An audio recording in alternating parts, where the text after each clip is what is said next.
Hey everybody, I've been building on this old Chevy for a while. Thought it might be cool to shoot a video of what's going on so far and then maybe update more with videos in the future as I progress. So a little history on the truck. It's a 1972 Chevy pickup, originally a K20. My grandpa bought it new and I got it from him a long time ago, almost 20 years ago, when I was about 12. And kind of didn't do anything with it for a while. About 3 years ago I finally wheeled it into the garage, tore it apart. The plan for the truck, well, was always a diesel. Got a 6BT Cummins out of a 1996 Dodge pickup. It's been completely rebuilt, re-ringed, new bearings, complete seal kit. It's got ARP head studs. The P7100 was rebuilt as well, all hot rodded. Went to the fuel shop and got delivery valves and I don't know what all else. I'd have to look at the list right now, but enough fuel to support about 600 horse if you got all the air you can get. The twins are a little bit small for that, so this motor probably only make about 550 at low elevation. It's an HX55 over an HX35 over an HX55. My cartridge kits are in the mail right now, so I haven't rebuilt them yet, but all of the hot side was ceramic coated. The manifold started out as an industrial application that I cut and welded a flange on, and then I built the flange for the twins. It's all water jetted.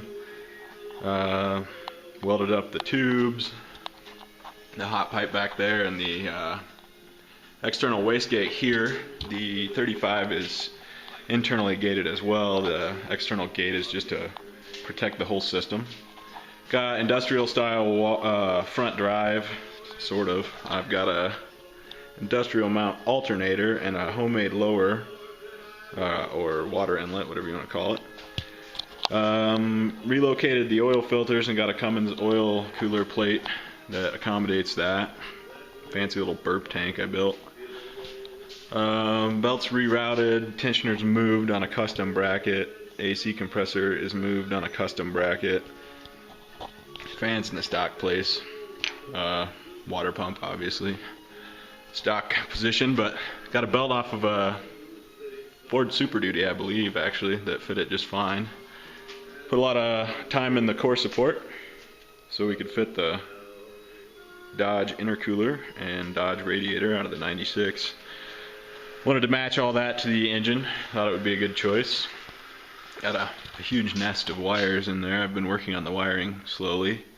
Got this alternative power panel thing, like a underhood center for some relays and whatnot, and there's a tank for the hydraulic steering pump, which is on the back of the engine driven air compressor.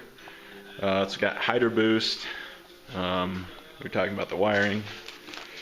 Got a panel right here that is in the process of being wired up that will add another area for fused power and relays. And talking about that air compressor, you can see why that might be necessary. There's an airbag front suspension. It's a 4-link parallel with panhard crossover steering. It's only got mock-up links right now, and there's no upper on this side.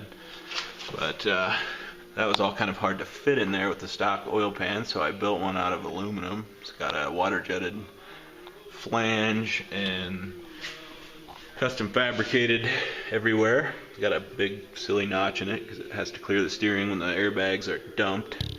Front Dana 60 out of a 78 Ford F350.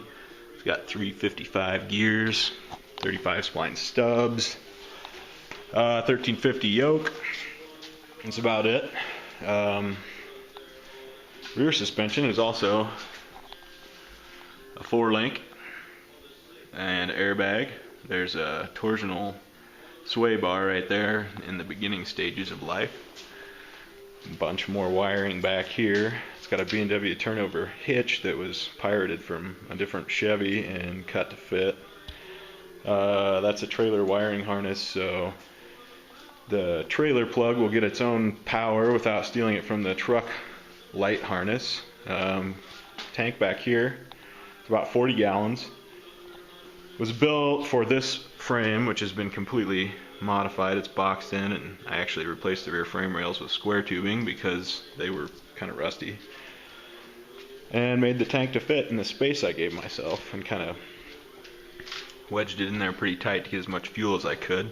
Got a pile of battery cable up here. It's pretty cool stuff. Fine stranded and tinned copper, so it's flexible and durable. Probably saw the winch back here. It's mounted upside down, so it will exit out of the bumper. Be good for pulling stuff up on a trailer. Hope to never see this truck stuck too deep. Little shot of the gas tank and the Dana 80. That'd have been 01 Dodge, drum brake, I think. I can't remember what year. Anyways, drum brake Dana 80, open with 355s, big monstrous airbags. On the front side, you can see the panhard runs up to the passenger side frame rail. Ugly wires everywhere.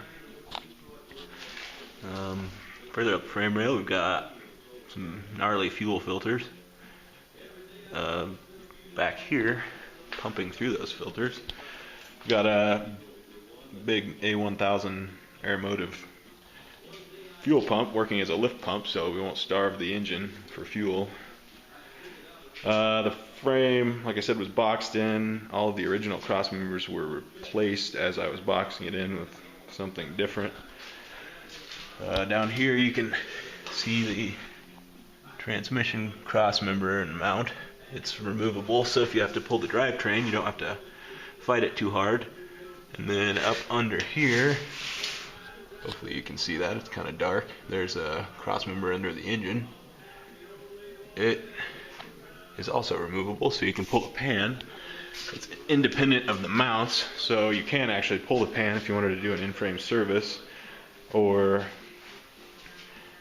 pull the engine. You just pop the cross member out and pull the mounts. Over here we've got New Venture 4500. It's the later model version with the bolt-on shifter. It was all blown up. I don't know if you can tell, but there's missing teeth on the input and the counter gear. So it's getting a complete rehash. We'll clean it up and paint it. That's guts and are scattered all over, bleeding into a pan. Kind of a cool little engine stand I built because I wanted to be able to end hang my 6BT when I rebuilt it.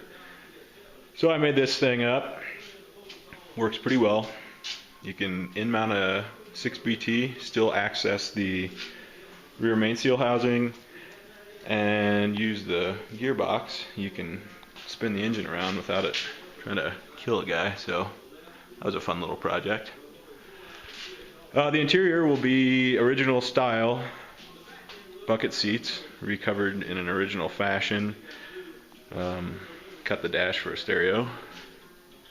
Might go with tilt, but right now I've got a standard column that's non-tilt, so it's in there. Wiring all over in here too.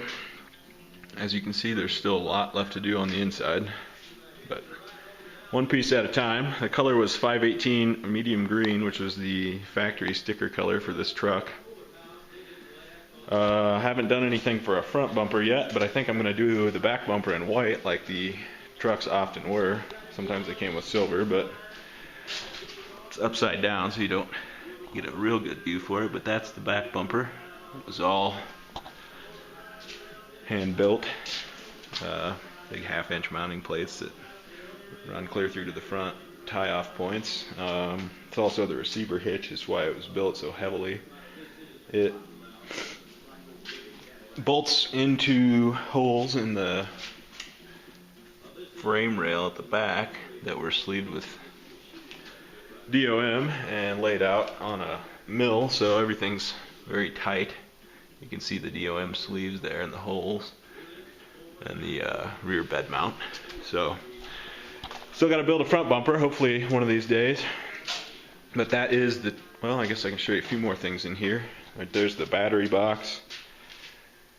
And there's an air dryer for the compressed air. The air tanks actually mount to the understructure of the bed, so they're not on here right now, but part of the air system there.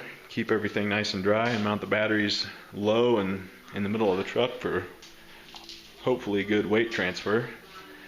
It's getting a normal Dodge 241 transfer case. Matches the front Ford axle with the left-hand drop that way. Anybody who looks inside will know it's not right, but it'll at least work well, or we hope.